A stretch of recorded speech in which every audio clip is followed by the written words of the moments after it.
Vou pedir que nos inclinemos em oração. Todas as cabeças inclinadas, que todos os olhos estejam fechados em oração. Nosso Deus e nosso Pai, oramos para que as palavras venham com grande poder e toquem todas as vidas nesta audiência esta noite no Texas.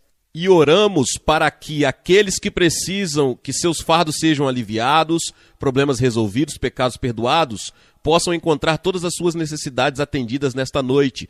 Pedimos em o nome de Jesus, amém. Agora, esta noite, quero que você abra comigo no capítulo 5 do Evangelho de Marcos. Capítulo 5 de Marcos. Não vou lê-lo porque é muito grande para ler. Mas vou contar a história porque é a história do encontro de Jesus com um homem possuído por um demônio. E quero falar esta noite sobre o diabo e os demônios, bruxos e bruxas. Jesus Cristo acabou de cruzar o mar da Galileia, ele estava em um barquinho e estava cansado. Agora, Jesus era divino e ele era Deus, mas ele também era humano. Ele se cansou e ficou com sede. Ele estava dormindo neste barco e veio uma tempestade, e você se lembra a história. Os discípulos ficaram com medo e disseram: Mestre, vamos morrer. Eles ficaram apavorados. E Jesus se levantou no barco e ergueu a mão e disse: Paz, fique quieto. O vento se acalmou. O relâmpago parou de piscar. O trovão parou de rugir, e os discípulos ficaram com ainda mais medo. Disseram: que tipo de homem é este que até o vento e o mar lhe obedecem? Eles ainda não haviam chegado ao pleno conhecimento de que aqui estava o mestre de todas as eras, o Rei dos reis, Senhor dos senhores, o verdadeiro Deus. Mas eles chegaram ao outro lado do mar pequeno da Galileia, e lá encontraram uma visão estranha, um homem selvagem, um homem nu, sangrando da cabeça aos pés por causa dos ferimentos auto-infligidos. O homem veio correndo e gritando.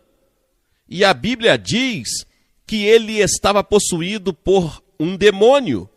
Você diz agora, Billy Graham, você acredita que eles eram realmente demônios? Sim, eu acredito que haviam demônios reais nos dias de Jesus, e eu acredito que eles são demônios reais agora mesmo. Há um diabo real. Há um diabo real no mundo agora, a Bíblia ensina, e podemos ver evidências de sua obra em todos os lugares. E todos nós que vivemos a vida cristã o encontramos todos os dias, porque estamos em conflito, não com a carne e sangue, como a Bíblia diz, mas com as forças espirituais, principados, potestades e governantes nos lugares sombrios. Há um diabo e há demônios. Agora, eles podem ser mais sofisticados na América do que em qualquer outra parte do mundo, mas são demônios. No entanto, você vê, o homem tem que ter algum tipo de poder sobrenatural além de si mesmo para seguir, e muitas vezes, se ele não seguir a Deus, o verdadeiro Deus, ele irá criar um Deus ou simplesmente seguirá o diabo diretamente. Agora, o que significa Satanás na Bíblia? A palavra Satanás, que é usada tantas vezes na Bíblia, vem de uma palavra grega. E a palavra demônios vem de outra palavra, damania. E a Bíblia tem muito a dizer sobre esses demônios. Diz que eles são capazes de entrar e controlar um homem. Eles podem entrar em você e controlar você. A Bíblia diz que eles são mencionados em toda a Bíblia como impuro, violento e maliciosos. A Bíblia diz que eles estão em conflito até mesmo com os cristãos agora. Eu não acredito que um cristão possa ser possuído pelo demônio. Eu não acredito que um verdadeiro crente nascido de novo possa estar possuído por demônios. Mas os demônios irão incomodá-lo e irritá-lo e assediá-lo e trabalhar contra você dia e noite. E no momento em que você receber a Cristo como seu Salvador, você saberá que o diabo está muito vivo. Não estamos lutando contra carne e sangue, mas contra principados e potestades. Agora, cada pessoa aqui, ouça isso, cada pessoa fora de Cristo está em perigo de possessão demoníaca. Você, eu, possivelmente estamos sujeitos à possessão demoníaca.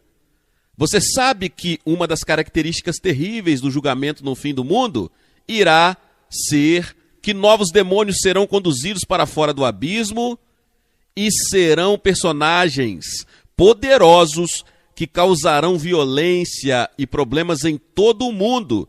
E às vezes penso que algum outro deve ser libertado nos últimos anos. Demônios das drogas, há uma relação entre feitiçaria e bruxaria e drogas, de acordo com a Bíblia. Aquele demônio do alcoolismo, 7 milhões de alcoólatras crônicos na América tornaram-se inválidos pela obsessão sexual por álcool. Conheci pessoas que me disseram que realmente estavam obcecadas por isso. Elas não podiam pensar em mais nada. Eles são como as pessoas da época de Noé, cujas imaginações eram más continuamente até o julgamento chegar. Acredito que grande parte disso é o poder demoníaco que temos que enfrentar em nossa geração. Você diz, Billy Graham, isso não é apenas o diabo, somos nós mesmos, claro. Mas você vê, nós caímos de nossa comunhão com Deus por causa da tentação do diabo. O diabo estava lá no começo e ele esteve lá o tempo todo. E o único poder no mundo que pode vencer Satanás é o Senhor Jesus Cristo. E você pode dizer em nome de Jesus, e isso é forte. Veja, você pode citar a palavra de Deus e ele fugirá de você. Você sabe que Jesus foi atacado pelo diabo no deserto, quando ele estava fraco de sede e fome?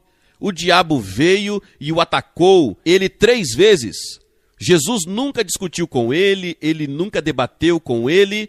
O que Jesus fez? Jesus apenas citou as Escrituras. Essa é a razão pela qual é importante memorizar as Escrituras. É por isso que lhe damos versículos para memorizar. Quando você vier a Cristo, é importante que você memorize as Escrituras, para que você tenha Escrituras para citar ao diabo na hora da tentação. Agora, a Bíblia ensina que Deus nunca tenta ninguém. Se você for tentado a fazer o que é errado, é o diabo tentando você. E a maneira de superar essa tentação é citando as Escrituras. E ser cheio do Espírito Santo de Deus e andar na vontade de Deus, como Jesus estava na tentação. Agora quero que você observe este homem que veio correndo em direção a Jesus naquele dia, quando ele desembarcou do outro lado do mar da Galileia. Observe algumas coisas sobre ele. Isso diz sobre um espírito imundo no olhar vertiginoso para toda a sujeira e poluição na América hoje. Não estou falando sobre a poluição atmosférica, que é ruim o suficiente, estou falando sobre a poluição espiritual, moral. Temos um espírito impuro que parece ter se estabelecido na América e no mundo. Parece que as pessoas estão sentadas e tentando pensar em novas maneiras de fazer o mal, novas maneiras de violência, novas maneiras de odiar, novas maneiras de perversão sexual. Um espírito imundo estava no controle disso e daquele homem, e Jesus olhou para aquele homem que estava com um espírito imundo, um poder sobrenatural. E então notaram que ele não usava roupas. Olhem para o aumento da nudez hoje. Hoje eu me pergunto se o diabo tem algo a ver com isso. Você dificilmente pode ir ao cinema.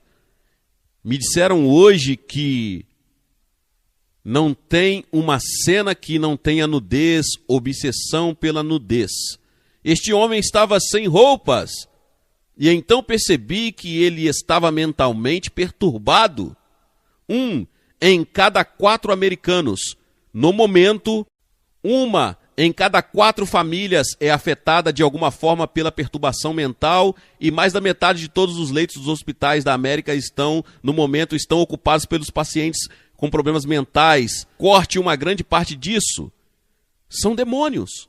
Eu não sei porque não poderia dizer que todo mundo que está em um hospital psiquiátrico tem um demônio, o que não é verdade. Muitos deles têm problemas orgânicos e problemas psicológicos que não podem ter nada a ver com demônio. Mas há muitas pessoas que estou convencido que estão sob o controle do poder e da influência de demônios que sofrem de perturbação mental. E então percebem que ele era incontrolável, ninguém conseguia controlar esse cara. Eles tentaram amarrá-lo, tentaram colocar na prisão, tentaram colocá-lo em uma instituição mental. Ele explodia tudo, tinha poderes sobrenaturais, era um homem violento.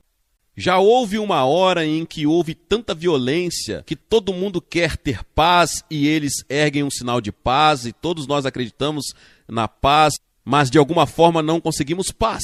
Violência, tumultos, brigas e assassinatos. Alguns jornais de hoje em nossas grandes cidades nem publicam mais os assassinatos. Há tantos toda noite. Eles apenas os listam em algum lugar. E você pode olhar para determinado lugar e lê-lo como se fosse uma notícia comum. Quantos assaltos na noite passada? Quantos estrupos na noite passada? Quantos assassinatos na noite passada? Violência, violência, violência. Esta é uma característica do diabo e dos demônios. E quero dizer a vocês que não vamos impedir isso apenas com mais poder policial. Precisamos ter poder de oração e poder espiritual. Precisamos ter pessoas de joelhos orando e devemos ter um despertar espiritual neste país. E então observe que ele habitou entre os mortos. A Bíblia diz que esse sujeito viveu nos túmulos, ele viveu em um cemitério. E você sabia que a Bíblia ensina que estamos mortos em nossos delitos e pecados antes de virmos a Cristo? Seu corpo está vivo, mas sua alma, seu espírito estão mortos para Deus. Você precisa ser vivificado e poderá ser vivificado esta noite se deixar Jesus tocar sua vida. Deixe-me dizer que Jesus Cristo pode entrar em seu coração agora mesmo e levar essa culpa embora. Ele pode lavar o seu passado. Se você teve preconceito racial, ele vai tirar isso. Ele pode te dar amor em seu coração. Você quebrou a lei moral de Deus e cometeu pecado? Ele vai tirar isso, lavá-lo e dar o seu poder para resistir à tentação do diabo. E Jesus ficou cara a cara com este homem selvagem, furioso, violento, nu, sangrando. E dentro do homem, uma voz sobrenatural começou a falar e a dizer: o que eu tenho a ver com você, Jesus, Filho do Deus vivo? Não nos atormente, não atormente nós. O que eu tenho a ver com você? O homem rico diz que não preciso do evangelho porque é para os pobres. O intelectual diz, é para os trabalhadores e para os sem instruções. O homem comum diz que não consigo entender. O radical diz que não é revolucionário. Agora, o que nós temos a ver com ele? Quero dizer a você que cada um de nós tem algo a ver com ele.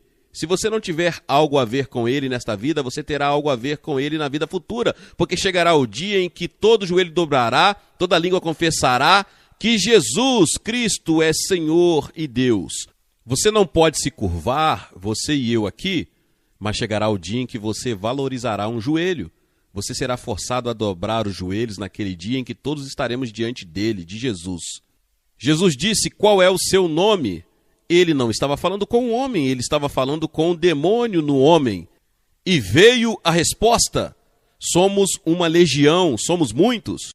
Este homem não estava ocupado por apenas um demônio, ele tinha muitos demônios. A Bíblia diz sobre Maria Madalena que ela tinha 7 demônios. Pense em 7 demônios possuindo uma pessoa. Jesus, de repente, ordenou aos espíritos malignos. Ele disse para sair do homem. E então aqueles demônios fizeram uma oração. Agora houve 3 orações feitas naquele dia. 2 delas foram atendidas, uma não foi atendida. Observe aqui que os demônios fizeram uma oração. Eles imediatamente reconheceram Jesus. Eles sabiam que ele era o Filho de Deus. Eles sabiam que ele tinha poder sobre eles. Eles sabiam que ele poderia mandá-los para o inferno. Então eles oraram. Eles disseram: Senhor Jesus, por favor, não nos mande para o inferno. Você vê aqueles porcos lá em cima? 2.000 porcos. Nos mande para os porcos. Preferimos ir e viver nos porcos do que ir para o inferno. E você sabe o que aconteceu? Jesus atendeu a oração dos demônios. Ele ordenou que os demônios fossem para os porcos. Quão terrível deve ser o inferno. se os demônios querem ficar fora de lá e preferem viver com os porcos, e viver nos corredores, e viver como um porco.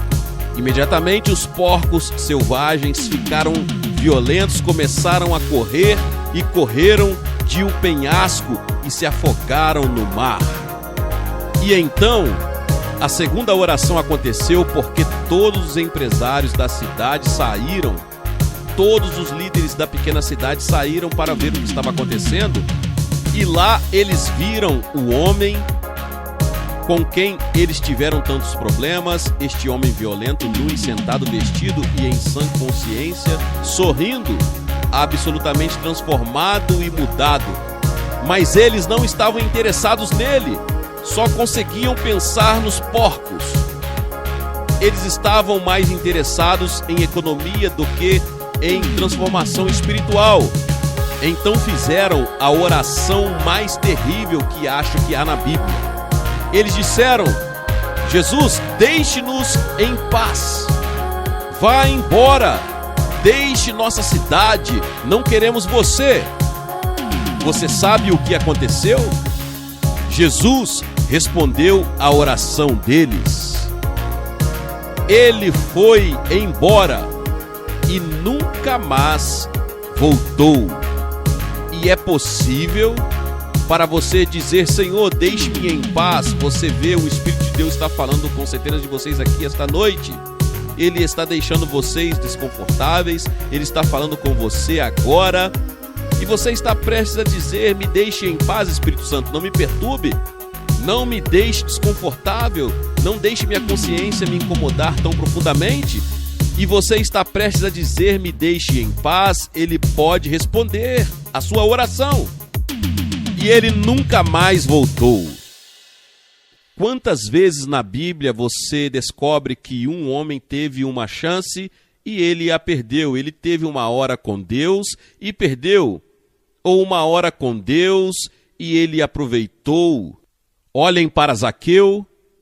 Uma grande multidão estava passando por sua cidade e ele ouviu que Jesus, o famoso mestre Galileu, estava passando e entrando. E Zaqueu era um homem baixo e ele não podia ver Jesus, então ele subiu a um sicomoro e estava olhando para Jesus, e todos de repente, e Jesus parou e disse: Zaqueu, desce, eu vou para a sua casa comer com você hoje. Zaqueu pulou no chão e D.L. Moody diz que ele foi convertido no ato que caiu no chão. Ele foi transformado e mudado, e ele foi um coletor de impostos, e ele estava pegando dinheiro das pessoas sem autoridade, e ele disse a Jesus que iria devolver tudo. Ele estava se arrependendo de seu pecado e estava restituindo tudo quando conheceu Jesus. O que poderia acontecer com você? As pessoas solicitaram que Jesus fosse embora e ele foi embora. Agora outra oração foi feita. O homem que foi tocado e o homem foi curado, ele fez uma oração. Qual era a oração dele? Ele disse: Senhor, isso é maravilhoso, eu mudei, eu fui transformado, eu fui convertido, fui salvo, quero ir com você, quero morar com você, de agora em diante. Jesus disse: não. Essa é a oração que Jesus se recusou a responder. Ele disse: volte para a sua casa, volte para o mesmo endereço, volte para a sua aldeia, volte para a sua cidade, volte para a sua escola, volte para a sua família e conte que grandes coisas Deus fez por você. Você vê que entramos em uma grande cruzada aqui esta noite, uma grande multidão, 43 mil pessoas estão aqui esta noite, e nós dizemos: não é maravilhoso essa ótima música? E nós nos reunimos, batistas, presbiterianos e metodistas e católicos e judeus, e todos nós estamos aqui.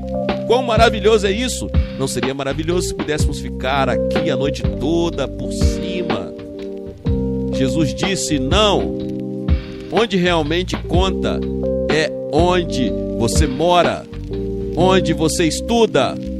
Tem um capítulo em meu novo livro chamado Fique Cheio, Fique de Pé. Você sabe que a Bíblia ensina que há muitos altos, mas também há muitos baixos. Você já leu o livro de Salmos? Eu leio 5 salmos todos os dias. Quantas vezes o salmista estava bem no fundo, olhando para cima? Há altos e baixos, mas no meio de tudo isso há o Espírito do Deus vivo para lhe dar alegria e paz. Há certos rios para o cristão que corre muito fundo. E é uma coisa maravilhosa no meio de uma depressão ter Jesus lá, porque você vê que vai enfrentar problemas, vai ter decepções, vai ter dores de cabeça, você vai ter problemas e dificuldades em sua vida, mas no meio disso a graça de Deus estará lá. Você sabe que Paulo teve uma grande aflição, não sabemos exatamente o que foi, mas ele orou 3 vezes ao Senhor e o Senhor disse: não, Paulo, eu não vou te livrar disso, mas minha graça te basta. Você pode suportar, minha graça, meu amor e minha presença estará lá. Agora, havia 3 coisas que este homem tinha depois que ele conheceu Jesus. Ele descansou. Observe que ele estava sentado. Jesus disse: venham a mim todos vós que estáis cansados e sobrecarregados, e eu vos aliviarei. Quantos de vocês estão inquietos em seu espírito esta noite? Perturbados, confusos, procurando desesperadamente por algo que lhes dê significado em sua vida e você não encontrou? Venha a Jesus e Ele lhe dará o descanso que você está procurando. E então observe que ele estava vestido. Você sabe que a Bíblia diz que temos que estar vestidos com as vestes de justiça de Cristo. Muitos de vocês esta noite estão cheios de pecado e culpa. Você precisa de uma roupa nova.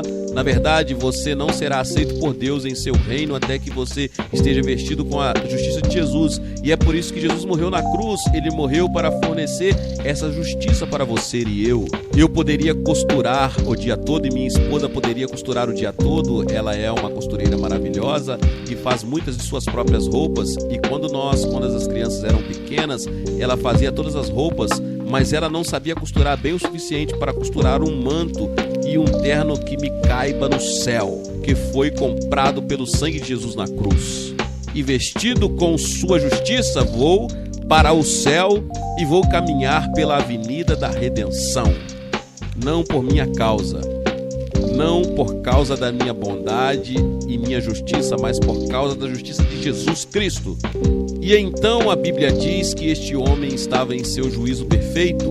O pecado destrói nossa mente, influencia nossa mente, distorce nossa mente. Olhamos para as coisas do ponto de vista da perspectiva errada e confundimos todos os nossos valores. Mas quando você vem a Cristo e começa a ver o mundo através dos olhos de Deus, você não sai por aí torcendo a mão e dizendo o que vai acontecer, Há paz em seu coração. Você pode ler as manchetes e elas estão assustadoras, mas Cristo estará no controle, Ele está lá. Vou pedir a vocês que recebam a Cristo esta noite. Vou pedir a centenas de vocês agora mesmo que se levantem de seu lugar, agora mesmo. Levante seu lugar e vem, fique aqui à frente dessa plataforma e diga que eu quero receber Jesus Cristo em meu coração. Eu quero que Ele toque minha vida, eu quero que Ele perdoe meu pecado. Quero saber que vou ajudar milhares de pessoas nos últimos dias aqui no Texas que assumirão esse compromisso. Estou pedindo que você se junte a eles esta noite e assuma este compromisso com Cristo. Depois que você vier, direi uma palavra a você, vou orar por você e lhe darei um livro. E então vocês podem se voltar aos seus amigos, se tiverem com parentes ou amigos, se tiverem em um ônibus, eles vão esperar por vocês. Vocês